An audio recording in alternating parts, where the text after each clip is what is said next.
Hi there, readers. Good morning. How are you? It's great to see you.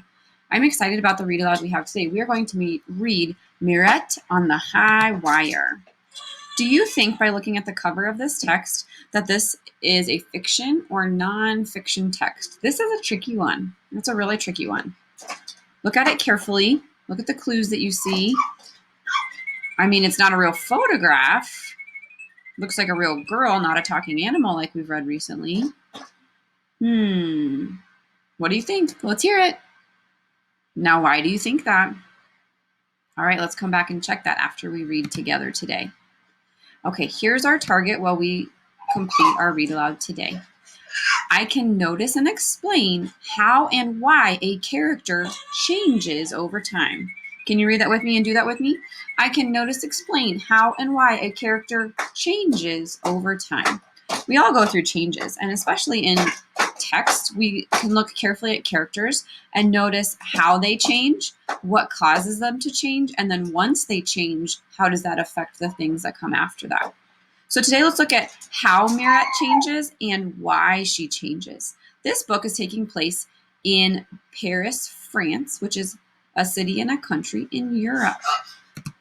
So we're going to read this book today, taking place on the other side of the world.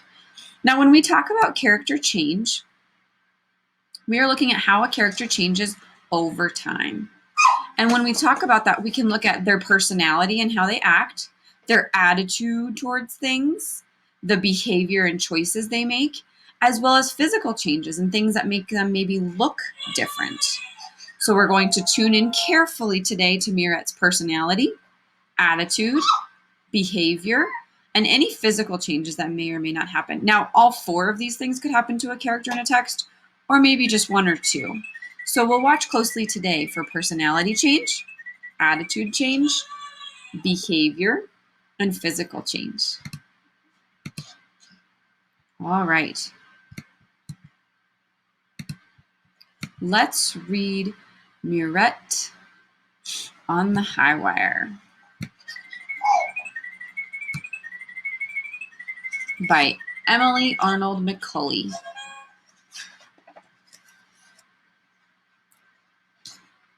There she is running down the street.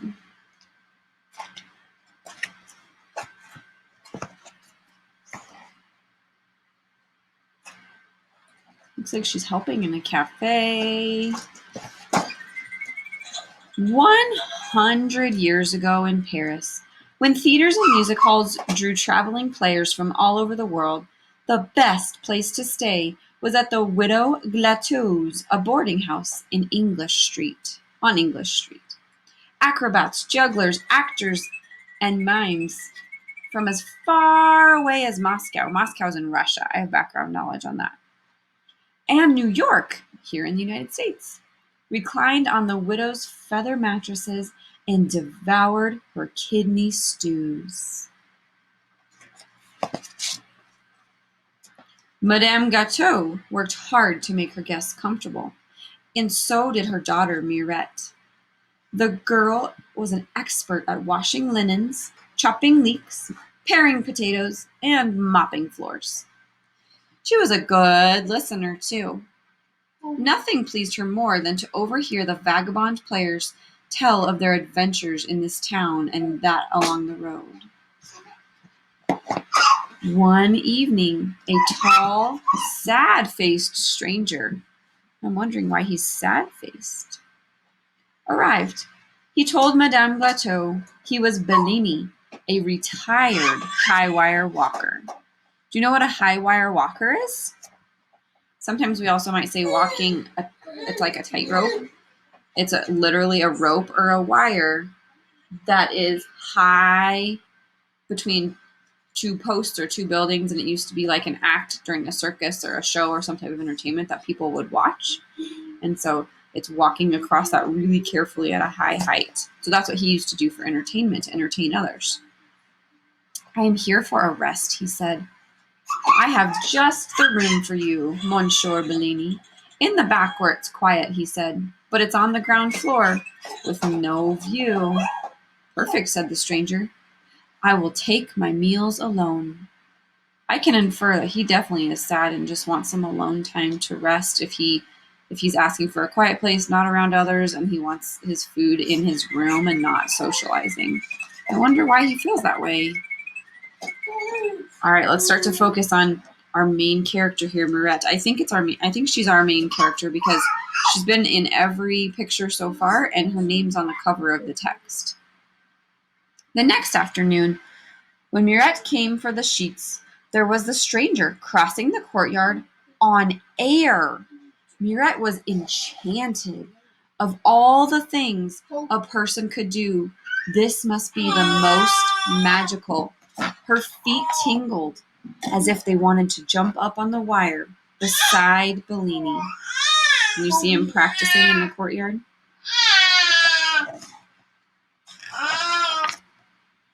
Mirette worked up the courage to speak. "Excuse me, Monsieur Bellini.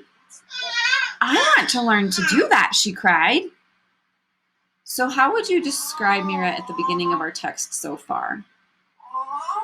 I would describe her as observant. She's very carefully watching him arrive, watching him when he's outside, and excited. She's seeing something that she's so excited, she's dying to try it. So I would describe her as observant and excited so far. She also seems to be a really hard worker in helping her mom around the hotel or the inn, the place that people have to stay. Bellini sighed. "That would not be a good idea," he said. "Once you start, your feet are never happy again on the ground." "Oh, please teach me," Mirette begged. "My feet are already unhappy on the ground." But he shook his head. Mirette watched him every day. He would slide his feet onto the wire, cast his eyes ahead, and cross without ever looking down, as if in a trance. Finally, she couldn't resist any longer. When Bellini was gone, she jumped up on the wire to try it herself. Her arms flailed like windmills. In a moment, she was back on the ground. Bellini made it look so easy. Surely she could do it too, if she kept trying. She's definitely persevering and showing some grit, isn't she, readers? In 10 tries, she balanced on one foot for a few seconds. In a day, she managed 3 steps without wavering. Finally, after a week of many, many falls, she walked the length of the wire. She couldn't wait to show Bellini.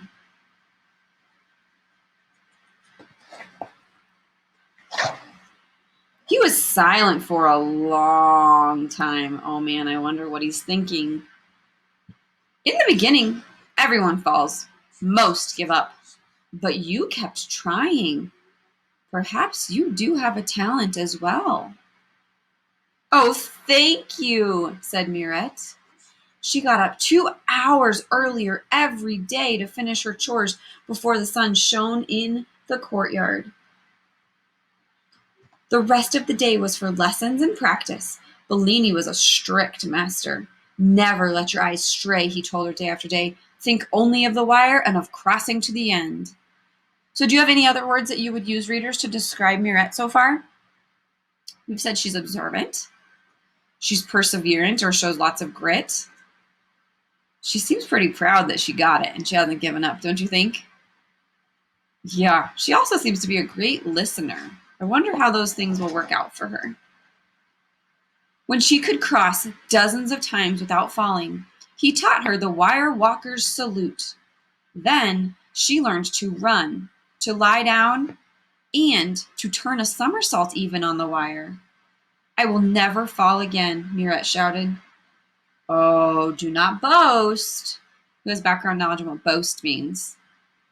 "That's right, don't brag. Don't brag," Bellini said, so sharply that Mirette lost her balance and she had to jump down when he said it.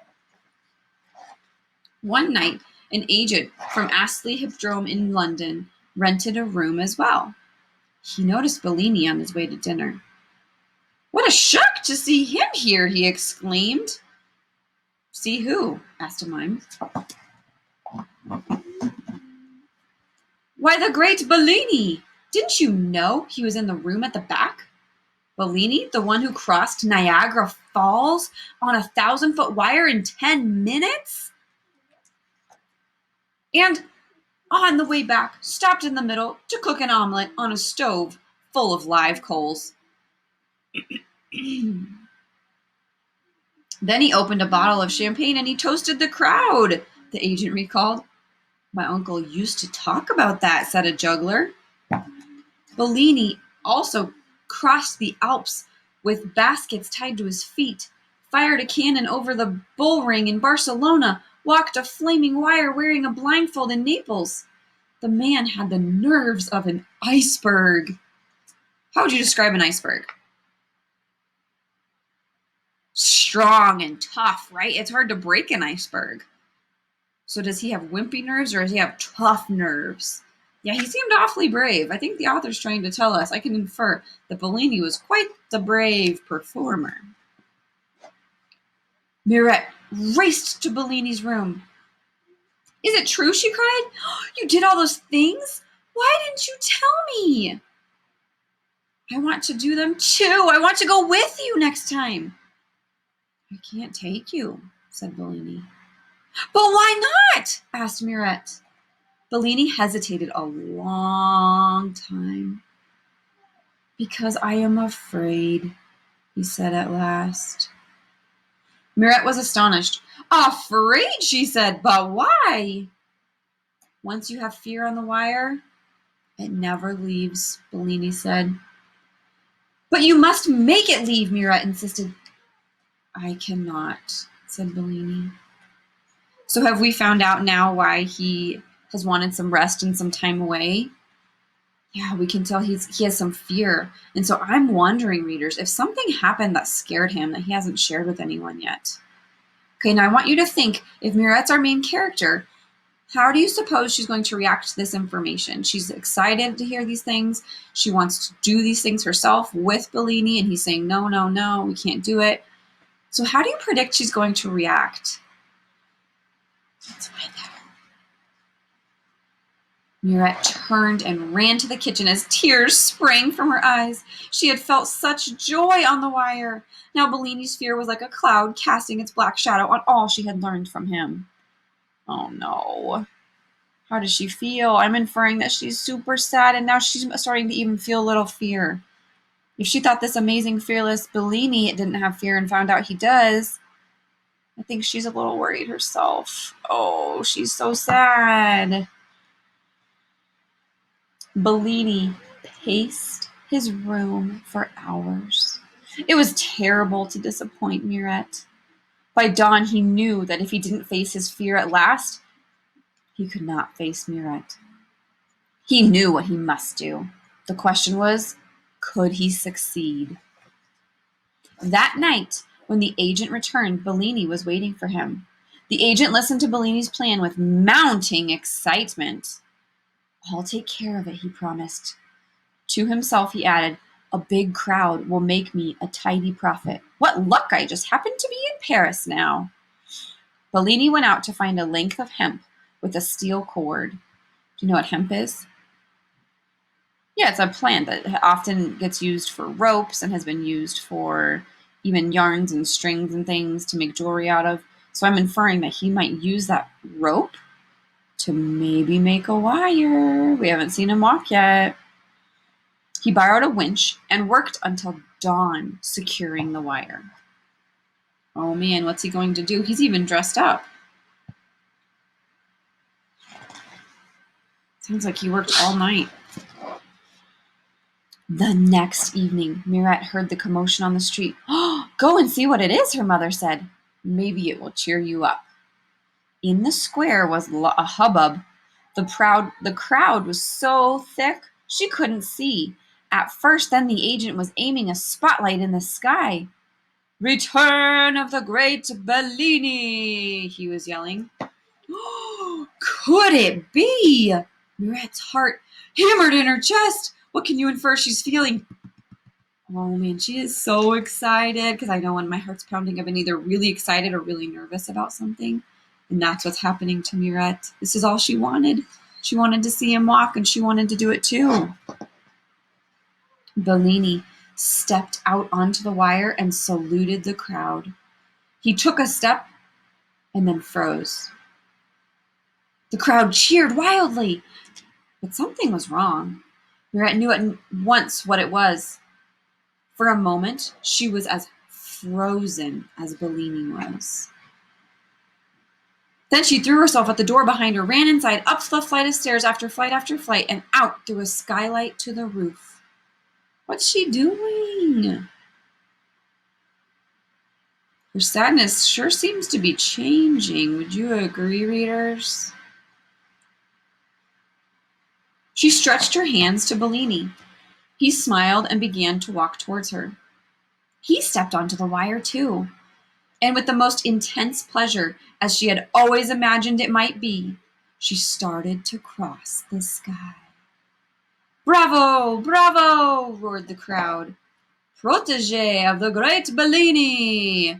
I have background knowledge that means like an understudy or someone who's similar or connected to or a sidekick, helper, who really supports someone who's in a big role. So this really important person supporting the famous Bellini, that's a pretty big deal for her. He was beside himself, already planning the world tour of Bellini and Mirette. Man, this agent is pretty excited about what he's seeing. As for the master and his pupil, they were thinking only of the wire and of crossing to the end. That was Bellini's advice, right? Only focus on this right now. That's it. Now, from this poster that Mirette's looking at, what can you infer started to happen after that evening? Yeah, they started to perform together. Oh my goodness. She made some huge changes. She started out at the beginning as a girl living at home with her mom, who was so much help at the inn. But by the end, she's now a performer. Wow. So let's talk about and look at some of the things that Mirette went through and what maybe caused her to change. So when we talk about character change, because that's our target for this great fun read that aloud that we just did, we often can look at a big event or something in the middle of a text. So if you think about here's a cause and here's the effect, what caused this event or this effect to happen? So what caused Mirette to be so sad and so disappointed? Because that seemed to be the big part of the plot where there was a problem and Bellini and Mirette didn't know what to do. So if this was our big event that Mirette was sad and disappointed in the middle of the text, what are some things that happened in the beginning? And how would you describe Mirette in the beginning? What are some things that happened that caused that sadness and that disappointment? So in the beginning, we talked about as we were reading that Mirette was proud. She was observant. And what else did we say? Oh, she was a really good listener and a hard worker. Because she was a good listener and a hard worker, remember what she asked Bellini? Yeah, she asked Bellini, oh my goodness, I'm having a hard time, to teach her how to walk the rope. Because she was so observant, she learned Bellini had done amazing walking tricks. Because she was all these things and she observed these things, she ran to Bellini and said, "Teach me. I want to see you do these things. Teach me how to do these things. I want to travel the world and do these things with you." And Mirette was so sad and disappointed because why? What happened? Right, Bellini said no, that he couldn't do all the tricks or teach Mirette. And we learned that because he had a lot of fear. Something must have happened to create fear in him. Now, because he had fear and he disappointed Mirette, what happened in the end? What were some decisions that he made that happened in the end? That's right, he showed grit. Bellini showed grit and overcame his fear, right? Bellini and Mirette were able to perform together.